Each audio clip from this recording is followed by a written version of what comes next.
Welcome back. We're continuing our mini-series on statistics, and this is the final step, interpreting the results of your analysis. This podcast is just a quick snapper look at how to interpret what you get from your statistical analysis. There are several levels at which interpretation needs to be done. This podcast dovetails well into podcast 20, which deals with how to construct a discussion section. It's worth taking a moment to remember what the purpose of statistical analysis is. Loosely, statistics is a way of collecting, describing, and analyzing data. We need statistics because every single item or member of a population is not the same. This is, hopefully, intuitively obvious. If we want to know how tall adult humans are, our options are to run around and measure all 5 billion or so adult humans, or we could measure some of them and use our sample measurements to infer that, for example, adult humans are 174 plus or minus 20 centimeters in height. Another reason why statistics are helpful is that it's possible to do the same experiment multiple times with different samples and achieve different results, and statistics can help us understand the ramifications of this. In the world of statistical analysis, there are two streams: descriptive statistics and inferential statistics. Descriptive statistics are things such as median, mean, standard deviation, and mode.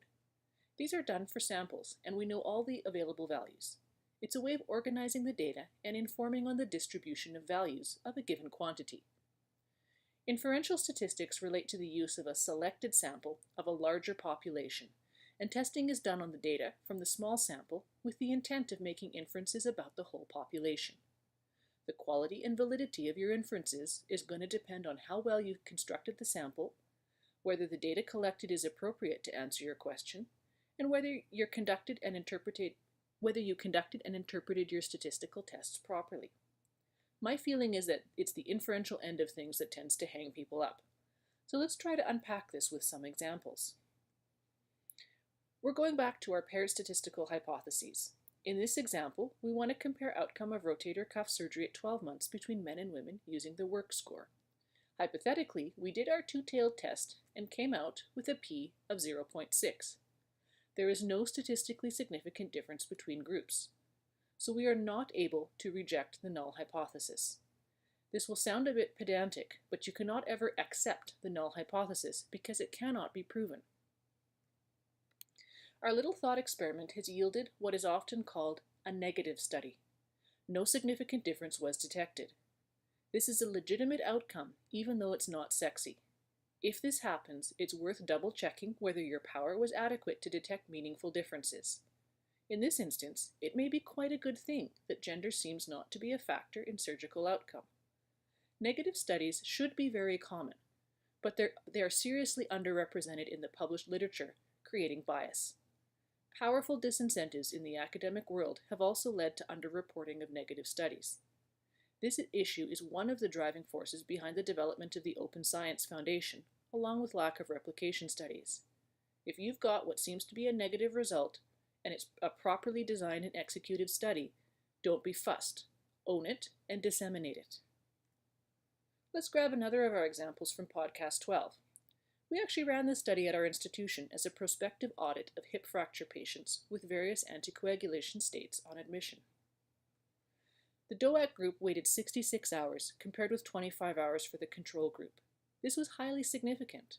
We can reject the null hypothesis because there's a high likelihood that the observed effect is real and not due to chance.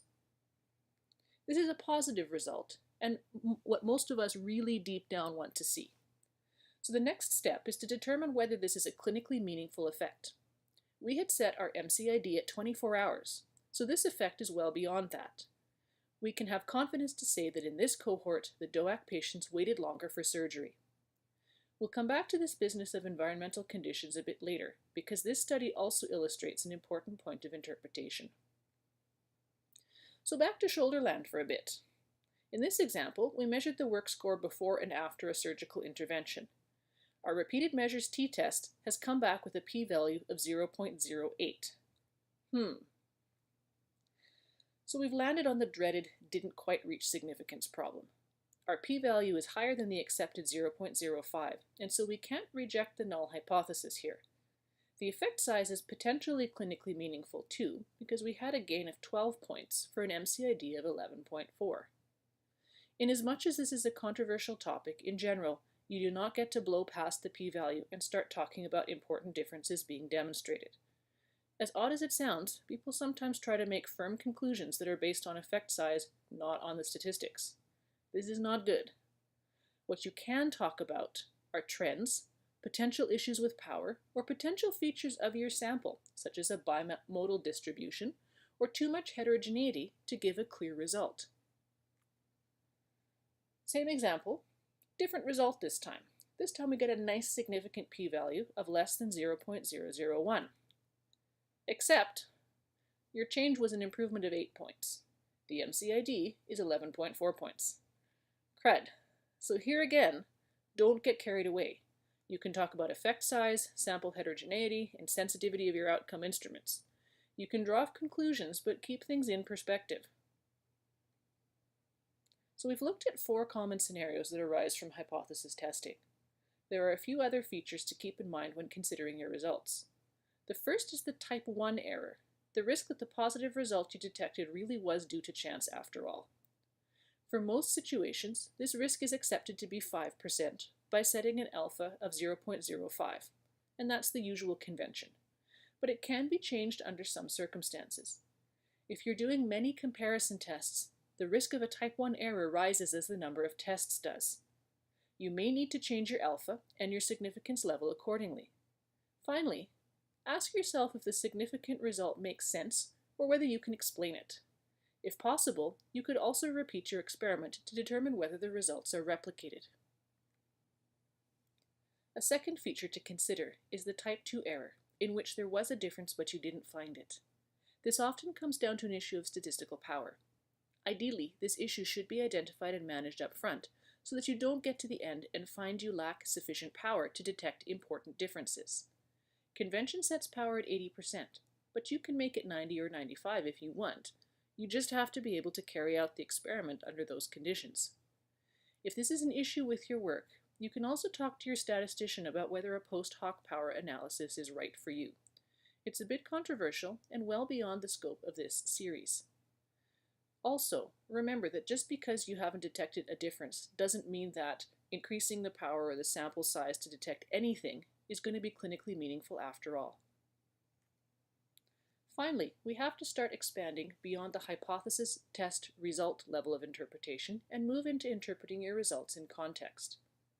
This continues in podcast 20 and often requires experience and content expertise. However, in broad strokes, when you're looking to compare your results with the results of others, it's not enough just to match up numbers and p-values. You need to look at the conditions and sample of the other work to see if it is in fact similar to yours. Are the setup, intervention, and outcome comparable?